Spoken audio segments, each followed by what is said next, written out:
नमस्कार, स्वागत है आपका हरियाणा बुलेटिन में। मैं आपके साथ आस्था ठाकुर। चलिए रुक करते हैं खबरों की ओर। जहां कुरुक्षेत्र में आयोजित राज्य स्तरीय बैसाखी महोत्सव में भव्य ड्रोन शो आकर्षण का केंद्र बन गया। सैकड़ों ड्रोनों ने गुरु गोबिंद सिंह जी की साहस को आसमान में जीवंत किया। वहीं गायक कुलविंदर सिंह बिल्ला ने शानदार प्रस्तुति भी दी।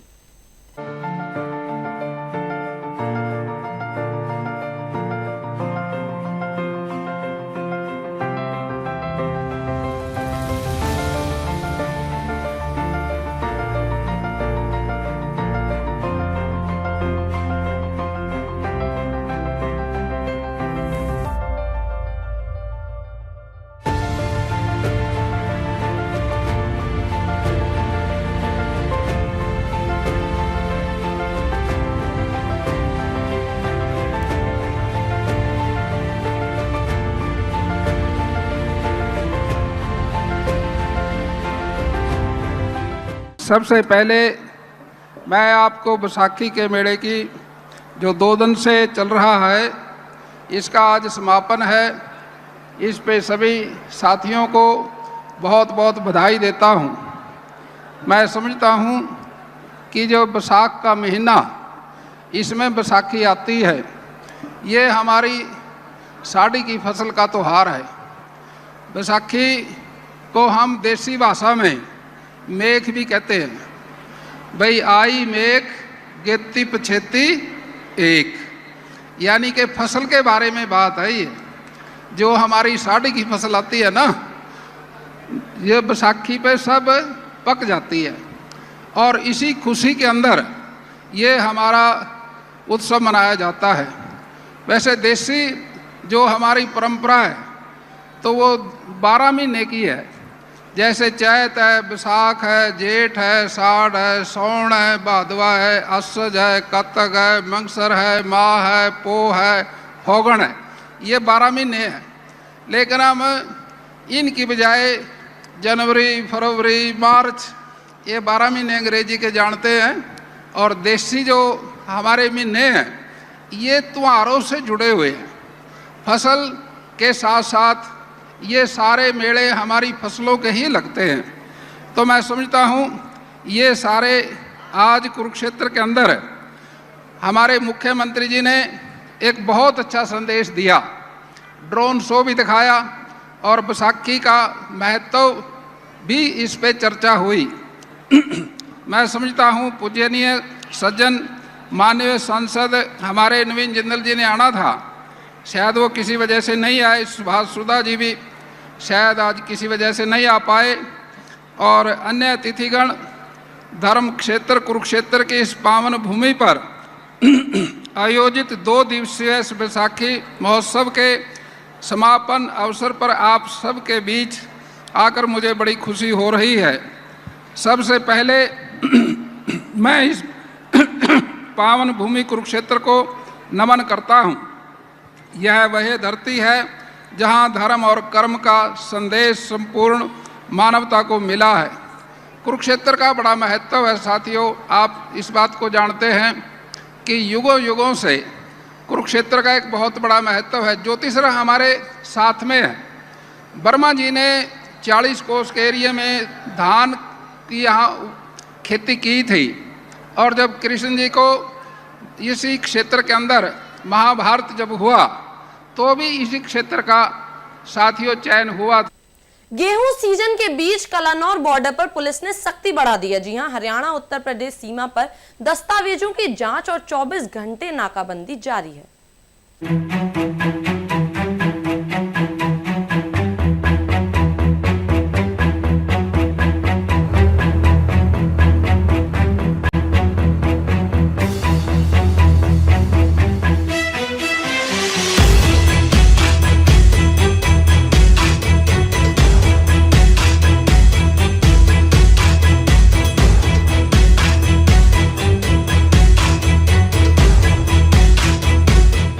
ये तो कई दिन से चल रही है। ये तो वैसे तो हमारा इंटरस्टेट नाका है ये यहाँ पे, और हमारे एसपी साहब के देशानुसार अब यहाँ क्या है कि जो उत्तर प्रदेश से उत्तराखंड से गेहूँ आ रही है इधर हरियाणा में, तो उसको नहीं आने दे रहे हैं। उसका जिनका उस हमारे हरियाणा के लोगों की जमीन जमुना पार भी है, उनका पोर्टल देख के फर्द देख के उनको तो जाने देते हैं, नहीं तो सभी को वापस करा रहे हैं। 3 दिन से तो लगातार चली रही हैं। हम तो यही कहना चाहेंगे कि यूपी वाले उत्तराखंड वाले अपने वहीं बेचें अपनी गेहूँ, इधर ना बेचें।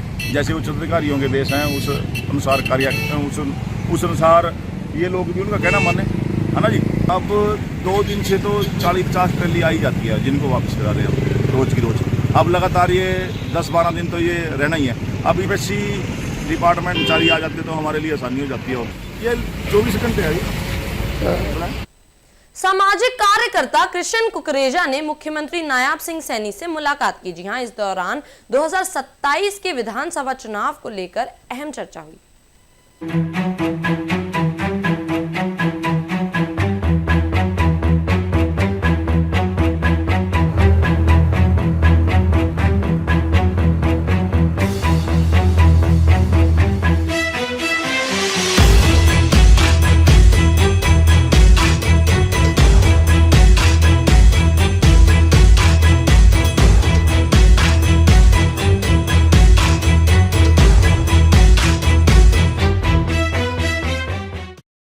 ਅੱਜ ਤੁਸੀਂ ਇਸ ਟਾਈਮ ਤਕਰੀਬਨ 11 ਵਜੇ ਦਾ ਸਮਾਂ ਹੈ और सीएम हाउस तो निकल रहे हो। सर बात ऐसे है कि सीएम साहब का अचानक फ़ोन आया था मेरे को 8 बजे। मैं कई मीटिंग में बैठा था भी साहब आपको बुला रहे हैं, तो अचानक फिर मेरे को जैसे ही फ़ोन आया मैं 8:15 साढ़े 8 बजे वहाँ से चला घर से और मैं यहाँ रात 9:30 बजे पहुँच गया। तो विशेष सर कुछ सीएम साहब से बात हुई, राजपुरा हल्के के बारे में बात हुई, चर्चा हुई और चर्चा में बातचीत हुई और क्या आश्वासन? बड़ी जल्दी सीएम साहब मेरे घर आएंगे और बैठ के दोबारा फिर राजपुरा। डिटेक्टिव स्टाफ ने ट्रैक्टर ट्रॉली चोरी के मामले में पटियाला निवासी जगतार सिंह को गिरफ्तार किया। जी हां, पुलिस ने सीसीटीवी फुटेज के आधार पर कार्रवाई में सफलता पाई।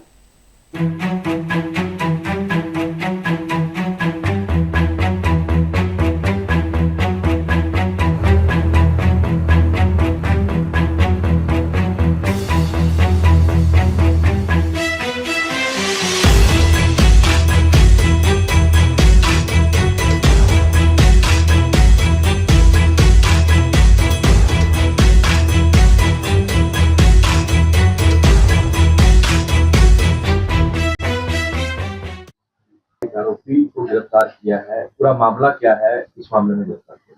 ये हमारी डिटेक्टिव स्टाफ की टीम ने इंस्पेक्टर निर्मल के नेतृत्व में एक जगतार नाम के एक आरोपी को गिरफ्तार किया जो पंजाब का रहने वाला है। हमारे यहाँ इसने 2 तारीख को 1 और 2 की रात को एक ट्रैक्टर और ट्रॉली की चोरी की वारदात की थी। तो उसके बाद हमारी टीम ने इसको काबू किया और काबू करने के बाद इससे हमने और दूसरे ट्रैक्टर भी जो भतीजे की वारदात की चोरी थे तो वहां से मतलब हमने 4 ट्रैक्टर और एक ट्राली रिकवर किया है। तो सर किस तरह से इन्वेस्टिगेशन रहेगी? कई किलोमीटर तक जो है सीसीटीवी कैमरे चेक करने के बाद जो है इनका सुराग? हाँ, ये मतलब काफी लगातार 300 के और 400 के बीच में कैमरे चेक किए। उसमें लगातार कौन कौन से किस पॉइंट से या कई जगह कैमरे होते हैं कई जगह नहीं होते, तो एक लंबा रूट बन जाता है। तो लंबा रूट बनने के बाद क्योंकि जो रिकवरी ये पंजाब से इधर लुधियाना के आसपास से ही रिकवरी की थी, तो काफी लंबा रूट बनाने के बाद ये आरोपी को आइडेंटिफाई किया गया। तो चुरा के क्या बेचता था आगे या पार्ट्स बेचता था? ये अभी इसने क्या किया, एक ट्रैक्टर, ये जो ट्रैक्टर था ये तो अलग जगह खड़े किए हुए थे बेचने के लिए और ट्रॉली को अलग जगह बेचने के लिए रखा हुआ था। ठीक है जी, ये बेचने के लिए ही इसको मतलब पार्ट्स नहीं, ये पूरा मतलब उसको ही बेचने रखने था। तो अकेला ही सर ये घटना को अंजाम देता है कि और लोग? अभी देखो इन्वेस्टिगेशन चल रही है। अभी जैसे किसको आगे इसमें सेल करना था तो हम उस पर भी उस एंगल पे जांच कर रहे हैं। आरोपी कहाँ का रहने वाला था, क्या पहचान? ये पटियाला पंजाब का रहने वाला है जी और ये वेल्डिंग का काम करता है। कितना पड़ा था? ये 10 पड़ा हुआ है जी। अभी इसका कोई मामले जैसे 2 मामले बताए जा रहे हैं, कि फॉर्च्यूनर गाड़ी कोई एफिडेविट से किसी के नाम कराई थी, वो एक मामले में मतलब वो सेम सिमिलर मामले हैं दोनों, तो एक में शायद ये भरी है, एक मामला भी चल रहा है इसका। ये मामले पंजाब के या हरियाणा के? ये पंजाब के है। तो सर जो ट्रैक्टर चोरी किए थे ये कहाँ कहाँ के हैं? 4 ट्रैक्टर हैं ये अपना एक तो इधर का ही है पिंजौर एरिया का है, और बाकी तो 3-4 ट्रैक्टर, जो 3 ट्रैक्टर है वो बद्दी एरिया के हैं। सर जो लगभग जो 4 ट्रैक्टर जो आपने बरामद किए सर उसकी कीमत कितनी है? अच्छा जी, देखो 10 से 12 लाख रुपए की कीमत होती है ट्रैक्टर की, तो 40 से 50 लाख रुपए मान के चलो। बाकी तो कुछ चीजें जो पुरानी हो जाती हैं, पुराने के हिसाब से थोड़ी कीमत और थोड़ी डाउन हो जाती है। हाँ, कंप्लीट इसका रिमांड 2 दिन का रिमांड था जी, और अभी इसका हमारी इन्वेस्टिगेशन कंप्लीट है, तो इसको पेश करेंगे। दोबारा रिमांड दिया जाएगा? अभी कर रहे हैं, अगर कोई ऐसा एंगल हमारे को लगेगा जी, तो इन्वेस्टिगेशन के दौरान हम ये चीज देखते हैं, अगर कोई चीज लगती है तो फिर हम उसी हिसाब से उसको बढ़ा लेते हैं। यमुनानगर के सिविल अस्पताल में डॉक्टरों की कमी को लेकर कांग्रेस कार्यकर्ताओं ने मानव कड़ी बनाकर विरोध प्रदर्शन किया। जी हां, सरकार के खिलाफ नारेबाजी भी की गई।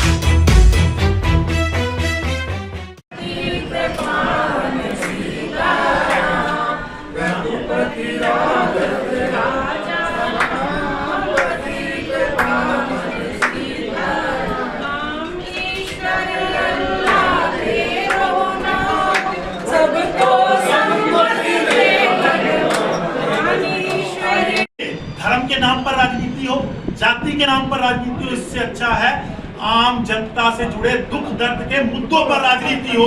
ये राजनीति कांग्रेस पार्टी यमुनानगर में करेगी। और एक बात को, मेरे दोनों जिला अध्यक्ष बैठे हैं, निर्मल मैम बैठे हैं, इन्होंने इतना साथ इस कार्यक्रम में दिया, इनके दम पे एक बात बोल दूं, जब तक गरीब आदमी यहाँ धक्के खाएगा, कांग्रेस पार्टी के कार्यकर्ता घर में टिककर नहीं बैठेंगे।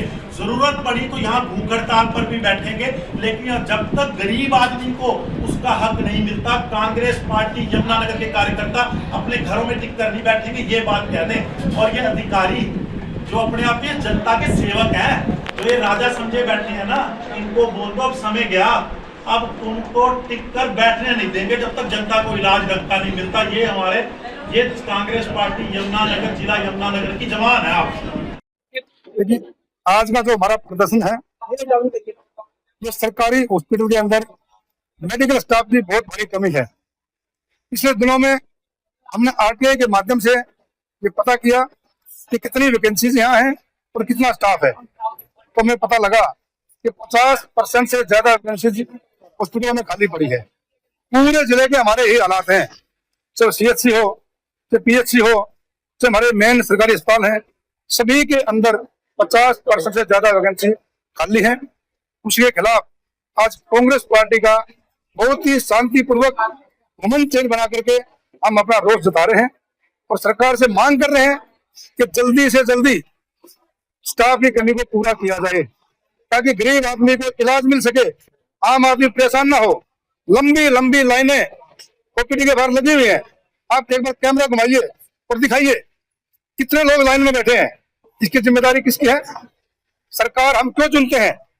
सरकार आम आदमी से चुनता है कि उनको सुविधा मिल सके, लेकिन यहाँ पे बिल्कुल स्टाफ नहीं है, एक्सरे करने वाला स्टाफ नहीं है, उनकी जांच करने वाला स्टाफ नहीं है, एमबीबीएस डॉक्टरों की कमी है, सीनियर डॉक्टर्स नहीं है। कुल मिला के जिले के सरकारी हॉस्पिटल का बहुत बुरा हाल है। आप ये पोस्टर पढ़ सकते हैं। ना ही दवाइयां मिलती हैं, अंदर के डॉक्टर बाहर से दवाइयां लिखते हैं, तो बहुत गंभीर मामला है। तो जिला कांग्रेस कमेटी ने तय किया है, हम ज्ञापन सौंपेंगे सीएमओ के माध्यम से मुख्यमंत्री जी का नाम, और मांग करेंगे कि जल्दी से जल्दी स्टाफ की कमी को पूरा किया जाए। डॉक्टर भीमराव अंबेडकर की 135वीं जयंती पर भव्य शोभा यात्रा निकाली गई। जी हां, विधायक रेणु बाला ने कार्यक्रम का शुभारंभ किया।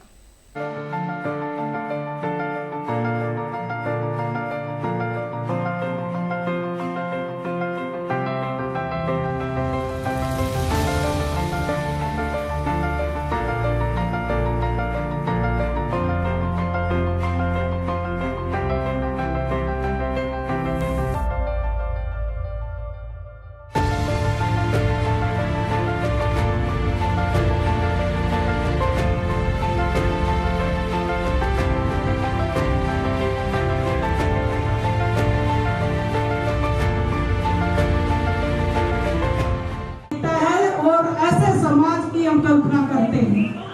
और बाबा साहब ने तो ये भी कहा कि संघर्ष करो, संगठित रहो, शिक्षित बनो।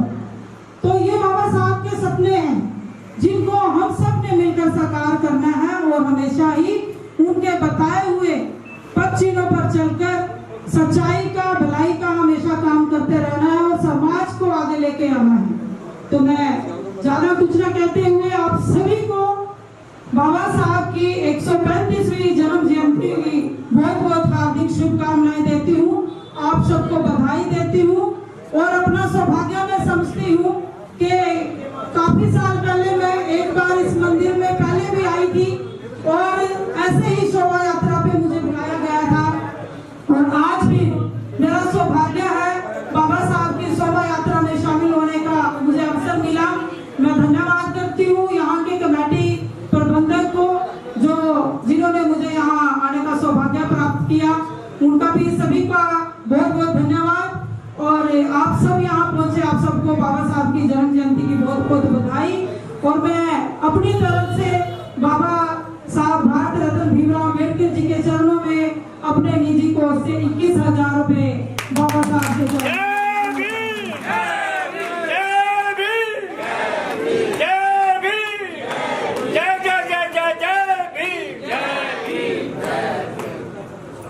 जय भीम। जोर से बोलो भाई, अपने समाज में बाबा साहब का आज तो जन्मदिन है तो पूरा जोश होना चाहिए आप सब में। जय भीम, जय जय जय जय जय भीम, बाबा साहब भीमराव अम्बेडकर ज्योति। आप सभी का बहुत बहुत धन्यवाद। बाबा साहब के सपने अधूरे हम करेंगे। खुशी का दिन है और हम सब के लिए बहुत ही सौभाग्य का दिन है जो आज हमारे परम पूजनीय बाबा साहब जी का जो जन्मदिन हम बड़ी धूमधाम से मना रहे हैं। आज 14 अप्रैल को बाबा साहब भारत रत्न भीमराव अम्बेडकर जी की 135वीं जन्म जयंती की मैं सभी यहाँ मंदिर के कमेटी के प्रबंधक, आए हुए सभी समाज के मेरे पिता तुल्य बड़े बुजुर्ग, सभी आई हुई मेरी मातृशक्ति, आप सभी को मैं मेरी ओर से और आप सबके समाज सेवी और बाबा साहब के अनुयायी इंजीनियर ऋषिपाल जी की तरफ से आप सबको बाबा साहब के जन्मदिन की बहुत बहुत बधाई देती हूँ, हार्दिक शुभकामनाएं देती हूँ।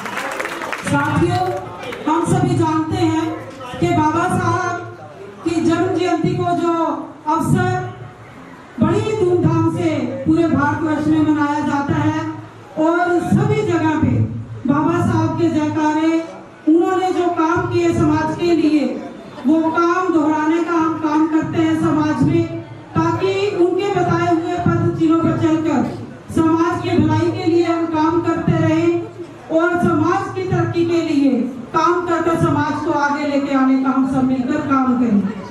बाबा साहब एक ऐसे महान योद्धा और ऐसे महान नायक हुए जिन्होंने एक ऐसा ग्रंथ लिखा जो कि संविधान के नाम से प्रसिद्ध हुआ और उस संविधान में सबको समानता का और बराबरी का हक दिया गया।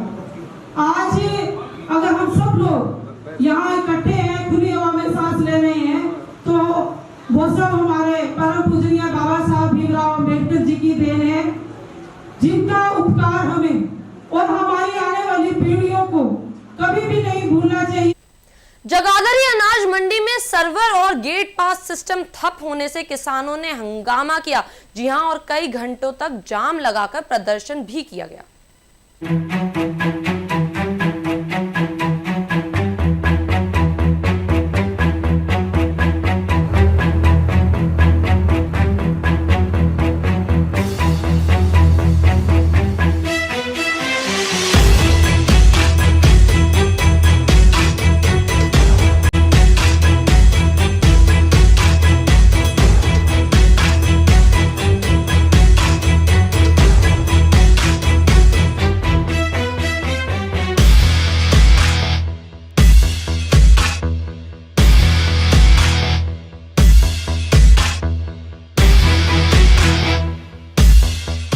शुरू से ये बात कहते आ रहे हैं कि बायोमेट्रिक का जो नया कानून लेके आया है, अभी तो अराइवल कम थी, जिस दिन अराइवल बढ़ेगी ये हाल होगा। और आप देख लो आज आपके सामने सुबह से किसान परेशान है, सुबह से इनकी साइड बंद पड़ी है और ये आज ठीक हो जाएगी, कल फिर ये बंद हो जाएगी। और यही नहीं है, अब जैसे गाड़ी का गेट पास काटते हैं उसमें भी बहुत ज़्यादा प्रॉब्लम है। उसमें पहले जाते हैं एजेंसी के पास, फिर जाते हैं ठेकेदार के पास, फिर जाते हैं दोबारा मार्केट कमेटी के पास, फिर दोबारा एजेंसी के पास। एक गाड़ी का गेट पास काटने में कम से कम 1 घंटा लगता है और उसके बाद फिर उसको इन्वर्ट कराने में बहुत टाइम लग रहा है। इनकी वो ऐप चलती नहीं, तो हर जगह इस जो नया जो इन्होंने ऑनलाइन सिस्टम सारी जगह बहुत टफ बना दिया, इसको बहुत मुश्किल कर दिया। इसको थोड़ा सरल करना चाहिए ताकि किसानों को भी राहत मिले और आड़तियों को भी। आज जिस तरह से किसान सड़क पे जाम लगा के बैठे हैं तो उसमें आम पब्लिक भी दिक्कत है। देखिए आम पब्लिक भी कहाँ से है जी, वो सब किसानों से है। किसान हमारा जो हरियाणा है वो एक कृषि प्रदेश है और सारा हरियाणा का जो चलता है सिस्टम वो ये कृषि से चलता है। अगर किसान परेशान है तो आम जनता के सभी परेशान होंगे। वो पूरी उसके ऊपर काम कर रही है और ऐसा नहीं है कि प्रॉब्लम लगातार चल रही है। प्रॉब्लम आईटी टीम ने रिजोल्व भी कर दी थी। मेरे पास खुद के पास, मैं सुबह से मंडियों में ही हूँ और वो प्रॉब्लम रिजोल्व भी हो रही है, बट ये भी पता चला है कि वो बार बार दोबारा रीअकर हो रही है। तो मैंने अभी यहीं से एक बार बताया है, दोबारा आईटी टीम जो है वो जॉब कर रही है। सर्वर रिलेटेड कोई प्रॉब्लम आ रही है जिसको रिजोल्व जल्दी ही कर लिया जाएगा। किसानों का कहना है कि बायोमेट्रिक से उनको लगातार पिछले काफी दिन से आज तो बहुत ही ज्यादा क्या ऐसा नहीं है कि जब साइट बंद हो जाती है तो मैनुअल तरीके से पर्ची काट के किसानों की एंट्री ताकि आम लोगों को भी किसी तरह नहीं। देखो, जहाँ तक, क्योंकि हम भी डेली बेसिस पे वो सारी उसकी रिपोर्ट ले रहे हैं, कल तक कहीं पे भी हमें कोई ऐसी प्रॉब्लम का वो नहीं था। ये कल शाम से कोई सर्वर प्रॉब्लम आई थी, तो जिसकी वजह से ऐसा नहीं है कि लगातार लंबी प्रॉब्लम चल रही है। ये भी पिछले 2-3 घंटे में प्रॉब्लम आई थी जिसकी वजह से ये हो गया और अभी वो रिजोल्व भी हो गई है। अभी आपके सामने सभी को चेक किया है और मैं भी खुद यहीं पे हूँ, इसीलिए और टाइम टू टाइम मैं आईटी टीम के साथ जुड़ा हुआ हूँ। जैसे ये होती है, मेरे को नहीं लगता कि अराउंड, अगर बायोमेट्रिक ऑथेंटिकेशन की बात करूँ तो इसको अभी भी हमने जब चेक किया तो 20 सेकंड से ऊपर नहीं लग रहे हैं। तो ये जैसे अगर क्योंकि पोर्टल डाउन हुआ है, नो डाउन हुआ है, पर वो उसकी एक बार उसको प्रॉब्लम आईटी टीम देख रही है कि किस तरीके से प्रॉब्लम हुई थी और उसको रिजोल्व जल्दी अभी तो कर लिया गया है एक बार। अगर फिर भी प्रॉब्लम आती है तो इसको देख के इसका परमानेंट सोल्यूशन करने पे टीम लगी हुई है। किसान के सर आरोप लगे रहे कि जो घोटाला हुआ उसमें अफसर कर्मचारी ट्राली लेकर आ रहा, अच्छा कोई तो लाने का कोई सिस्टम नहीं है।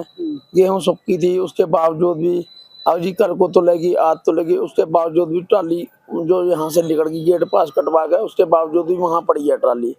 कोई सिस्टम नहीं है। हाँ, क्या कह रहे जी? मतलब ट्राली नहीं तुल रही है। क्या कह रहे जी, आज तो लग जाएगी, कल को तुल जाएगी, कोई सिस्टम नहीं है। कह रहे सुखाओ, हाँ, सुखाने के बावजूद भी नहीं तुल रही। मेरी ट्राली वैसे क्यों पड़ी है। कहाँ से आए हो? लाहौर से। हाँ जी, हाँ, लोरा के बाद। हाँ जी, हाँ, हरियाणा में। तीसरा दिन हो गया जी, आज तीसरा दिन हो गया। तो बीजेपी सरकार ने पहले तो बड़े तगड़े वादे करे, किसान अपनी फसल जहाँ मर्जी बेच सकता है, उसके बावजूद हमें फसल के वास्ते इतनी दिक्कत बननी पड़ रही। अब रोटियों से ही परेशान करके बच्चे परेशान, गैस चूल्हों से भी परेशान हो गए, गैस से भी परेशान हो गए, हर चीज की तबाही है। उसके बावजूद भी फिर सरकार कह रही जिंदाबाद। हम तो मुर्दाबाद कहेंगे सरकार को जी। सड़क पर हम वैसे ही बैठे हैं। रोड जाम तो पहले हो चुका था क्योंकि 6 बजे से जो इन्हें बायोमेट्रिक का चलाई थी उन्होंने स्कीम, वो बंद पड़ी है, ठप पड़ी है, जिससे ट्रैक्टर ट्रॉली की लाइनें जो सड़क पे आ चुकी है। उसकी वजह से सिर्फ हम तो बैठे हैं, प्रदर्शन कर रहे हैं, सिर्फ हम तो बैठे हैं यहाँ पर। चाह चुपी हमने, क्योंकि जब बायोमेट्रिक होगी हम अपने ट्रैक्टर अंदर लेके चले जाएंगे। रोड तो पहली जाम है, हमने कोई रोड जाम नहीं किया। बायोमेट्रिक में दिक्कत क्या है? बायोमेट्रिक की साइड ही नहीं चल रही है, जो उनकी साइड होती है ना वो साइड नहीं चल रही है। वो 6-7 बजे से बंद पड़ी है, हाँ, सुबह की बंद पड़ी है पूरे हरियाणा के अंदर। देखिए, ये सरकार कह रही भाई हम चोर पकड़ रहे, चोर तो हमने खुद पकड़ के दे दिए। धान घोटाला में बड़े ट्रक पकड़ के दे दिए, चोर पकड़ के दे दिए, धान पकड़ कर दे दिया। उन पे तो कोई कार्रवाई नहीं हुई। अफसरों पे जो सल्लर वाले चोर लेके आ रहे थे उन पे तो कोई कार्रवाई नहीं हुई। चोर तो पकड़ रहे, क्या चोरी पकड़ रहे, सिर्फ किसानों को परेशान कर रहे हैं और कुछ नहीं। बायोमेट्रिक की बात की जा रही है, लगातार किसान विरोध भी कर रहे हैं, दिक्कत किस तरह रही है बताओ? देखिए, आपके सामने है, यहाँ पर बायोमेट्रिक होगी, गुंठा लगेगा। फिलहाल इस बुलेटिन में मेरे साथ इतना ही। ऐसी ही तमाम अपडेट्स के लिए बने रहिए लोकल 7 न्यूज के साथ।